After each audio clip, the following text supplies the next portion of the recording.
What isn't a cult but feels like a cult?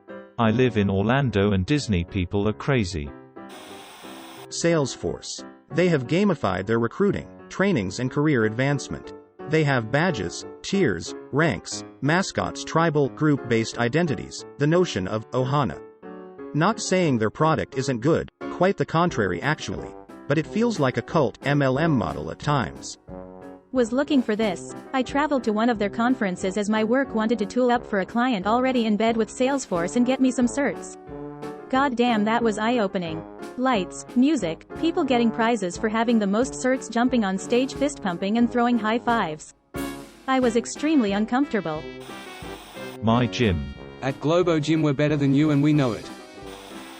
Herbalife, Amway, doTERRA, etc. LuLaRoe lovers. Any kind of pyramid scheme, for that matter. Blue oysters. Those sons of bitches are hard as hell. They don't even fear the Reaper. Nikocado Avodaco subscribers. I feel like a lot of people have subbed to him to watch him slowly kill himself, to laugh at him. I've never actually seen anyone talk positively about him in his current state. Texas A&M University. Amen Aggie. Our fave saying is, from the outside looking in, you can't understand it. From the inside looking out, you can't explain it. 100% a cult. All of those do it at home, online marketing that I see a lot of women in my life get sucked into, where you make a ton of posts and hype up whatever occupation you're in as a lifestyle, with promises of good pay, great social circles, and fulfilling incentives. MLM. They're all evil. Unique, Paparazzi, Mary Kay, It Works, Amway, LuLaRoe, Color Street, and so many more. Please stay away from their products. Check out our anti-MLM. Edit, Young Living, Avon, Meladuca, Monique, Roden Fields, Arbonne, doTERRA, Cutco, Monat, Forever Living, Sensi, Beachbody, NXIVM, Global Travel International. For real guys, our anti-MLM has a whole list. Being a fan of certain movies or shows. Some people just take it way too far.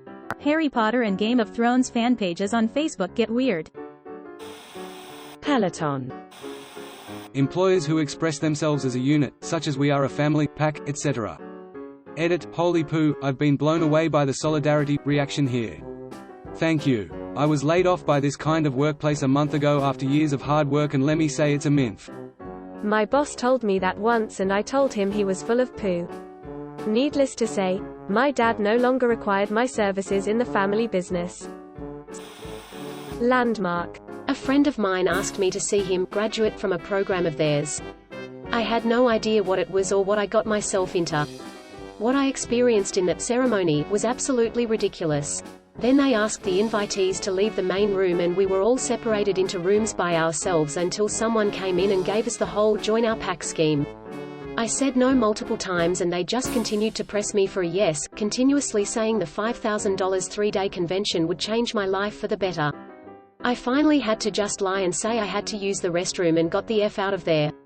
I waited for my friend by his car but had to wait a while because they found him and talked to him about how I needed to join ASAP because they could tell I was weak. Literally had a panic attack from the harassment I experienced and cried the whole 2-hour drive home. Told my friend he was an idiot for being duped into that bullpoo. Hustle culture. I used to work with a guy who bragged he only sleeps 10 minutes a night, because as soon as he got off he'd go do gigs or play with crypto all night. The only things in his life, supposedly, was banging bitches and getting bags. He's far from the only person who thinks it's Chad to run yourself ragged and never take care of yourself. Crypto has definitely gotten a little culty. K-pop fandoms. K-pop industry in general. These companies are training idols as kids, and after years of training to be a perfect idol it isn't even certain that you would debut. Also, companies tend to fixate on weight and causes a lot of idols to have eating disorders. Plus, most idols can't even date because the companies don't allow it, the fans freak out like they effing own the idol, and media shames them for having a relationship out on the public. The way I see it is if you are an idol in the K-pop industry, they basically own you. Disney. HOAS. Army. Every Marine I've spoken to gave me cultish vibes too. AA. My dumbass just got home from a terrible trip the other day. I read this and was confused as to why American Airlines is considered a cult. any kind of brand loyalty. I'd rather push a Ford than drive a Chevy. But why though? Greek life. Being on Reddit. Adults that are obsessed with Disney.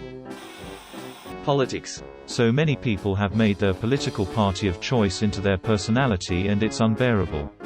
Agree or GTFO is pretty much what it has become. So yeah, pretty cult-like. Tesla.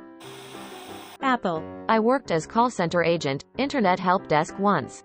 Sometimes I'd ask people to do something on their laptop, and they would say, I don't have a laptop, I have a MacBook.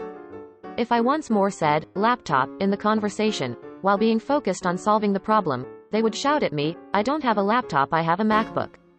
I guess, if you pay that much you want some acknowledgement? It didn't happen just once. It happened often. Edit. Wow, 1.9k upvotes. Glad it's not just me who thinks it's cringy. I have 2. 1. Mormons. 2. CrossFit people. Thank you for watching. We upload new videos every day, so be sure to come back for more fun. Please consider liking and subscribing if you enjoyed the video.